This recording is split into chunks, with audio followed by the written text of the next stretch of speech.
get too hung up on reason. They just keep killing.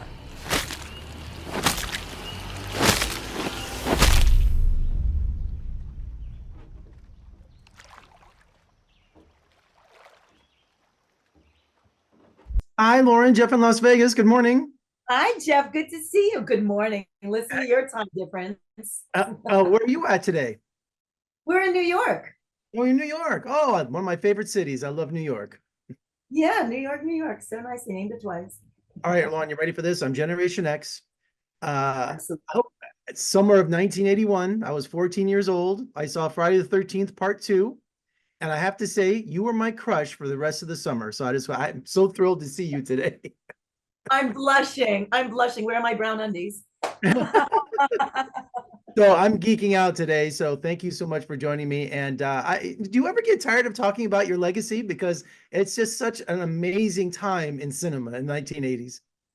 It's just hysterical. It's a lot of fun. I did a few movies in the 80s and just in that 1 year period between 80 and 81. And I just feel very, very fortunate to be a part of that. You know, it, I had no idea when I was making those movies that they would become what they are today. We had no idea that it would be a franchise and that it would spawn other franchises to move forward. It's just amazing to be part of the horror community, and I embrace it. And you must have so many new fans discovering your work and writing to you and communicating with you. Do you get a lot of fan mail? I get a lot of I'm on Instagram. I'm mostly on Instagram because I stink at Facebook. I'm always posting on other people's timelines, thinking I'm posting on mine, so I just gave up. So I'm active on Instagram, and I get a lot of messages from people, and then I enjoy doing things like this. I go on other people's podcasts and chit chat about everything, and it's a lot of fun. That's, I just really enjoy the community. Yeah. and you must love that in A Violent Nature, you're coming back to the genre where it all began. Was it exciting when they offered you the role? It was so exciting, and to read the script and see just just a different take on horror. It was just fascinating to me, and to work with such a talented young group of people. I mean, this is the beginning of their career, and to see it blossom like this, and the much deserved attention that Chris Nash is getting for his writing and directing. I'm just so proud that I'm able to be a part of that journey that they're taking. And not only that, it's so experimental. I mean, there's no music. It's all told from the point of view of the slasher, and also the ambient sound. I mean, it's almost like and not almost like it's like you're with him right behind the killer the entire movie. Exactly. That's what I've been saying. And, I do trail running. I live northwest of the city near a state park, a huge state park that goes on for miles, hundreds of miles. And I do trail running. And before I saw the movie, I didn't think anything about chipmunks scurrying around or squirrels. Now, if I hear a snap of a twig, I'm turning around, I'm stopping in my tracks, and I've got my bear spray out thinking, somebody's behind me and I'm going to be on a Dateline NBC episode tomorrow. And tell us about your character, the woman. I mean, what a great character, huh? Oh, she's a character, and I'll tell you something about that because it was a lot, obviously, it was a lot of dialogue to learn. At one point I was sleeping with a script under my pillow hoping it would just permeate into my brain, so I wouldn't forget anything. But it was so cool because I was actually driving the truck, and they had the cameras on the hood, on the sides, and then one, on the dashboard area.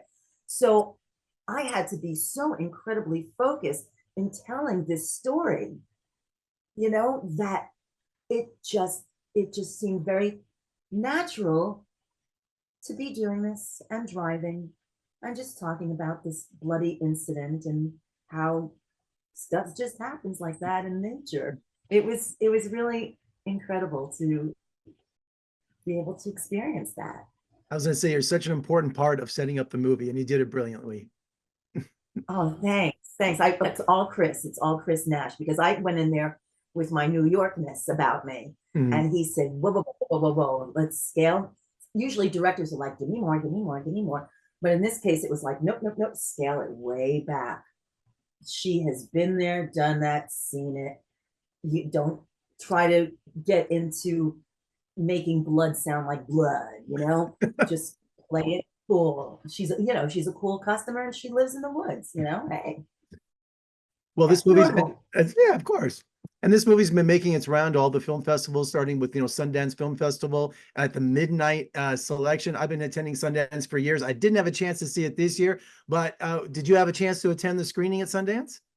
I did not. I Oh, didn't understand. Oh no, no. I've been a caretaker. My mother has been very sick for a couple of years, so I'm actually been her caretaker. So it was hard for me to not be a stone's throw away from her. But I was listening to a podcast, a movie podcast that I enjoy, called The Big Picture with Sean Fennessy and Amanda Dobbins, and they were talking about the Oscars, and then he said, let me just talk a little bit about the Sundance Film Festival. And I was like, oh, here we go, more boutique movies with famous people, and set in Great Britain, And he started by talking about In a Violent Nature. And I'm driving, right? I'm driving my car and I went, oh my God, and I rewound it to make sure I wasn't, have a listening problem, like I was imagining things. And he said, I'm not going to curse, obviously, but he used the F bomb when describing how awesome it was. And my jaw just fell, and I must have been driving like that. But it was just that moment just made me realize, oh my God, this movie is coming out and I'm a part of something that's a new movement in horror. And how cool is that, right?